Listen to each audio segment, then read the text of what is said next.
New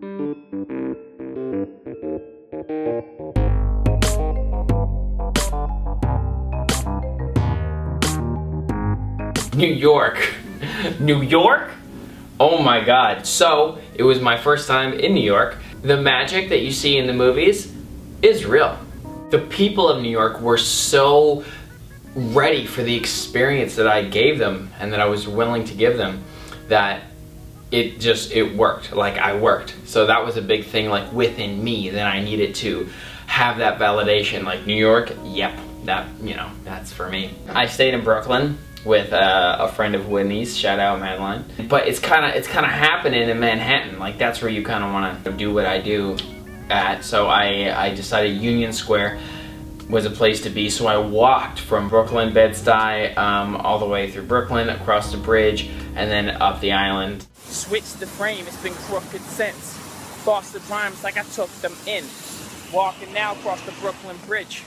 New York City is the state I'm in, a state of mind. You like it, guys, you take it. Why would I do anything else? I'm Ellevan myself. That was so cool. I took that time to share my music. So I was playing my new EP that I hadn't even released yet, but parts of it were already recorded. I was just like walking through New York, like banging my stuff, and people were looking at me like, all right. Like, yeah, you know, I was in my pink Nets jersey too, and it was just, you're never really ready to leave New York. But by the time that it was time for me to go, I feel like I did achieve the goal. So it was like first city, big tick, boom, awesome. So one of the days that I was walking from Brooklyn to Manhattan, this craziness happened with my videographer guy, where his car insurance wasn't agreeing or something. There was some sort of excuse that he wasn't coming to meet me in New York or DC anymore. So that is a thing you gotta improvise on the spot. So I figured, who doesn't really have a lot going on that I can essentially endow with this task of driving me, and who might enjoy my company. Hey, I'm just at the Ellevan show in New York. Okay, not bad, we'll do better. So my dad at the time lived out in Vancouver. I was like, yeah, that would be alright. He's a dude. My dad's a dude.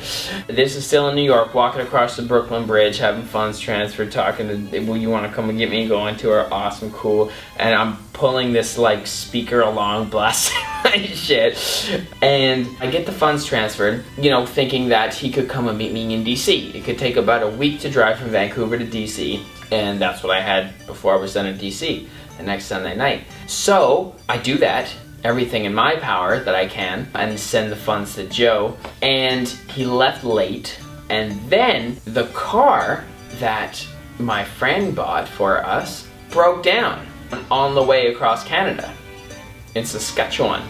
So the car breaks down, and I didn't hear from him, so I didn't even know that the car had broken down. So I went down my merry way from New York, finished up there, had an amazing time, and I went on to DC. There I am, going from New York to DC, so I was like, okay, I have this big YouTube festival that I was with my homie Spendy Andy, and just like the nicest accommodations, and just another thrilling weekend of Playlist Live. So it's like, okay, let's just do this. Let's just do this right now, because that's where we're at, and kind of put the pieces together afterwards and hope for the best. That was the spirit of like the whole tour. Like, I'm just like, yeah, I think that can work. And it didn't, but then something else did. So, and I just like, I kept that persistence. So like, yo, I crowdfunded this. I have people that want to show from me. I gotta pull through with what I said I was gonna do. So, boom, let's do it.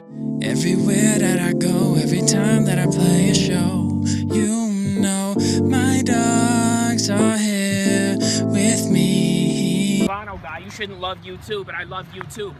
Get it? Like collaboration's amazing. I'm making entertaining statements just for you to go and capture it on a painting or a picture, or maybe I'm with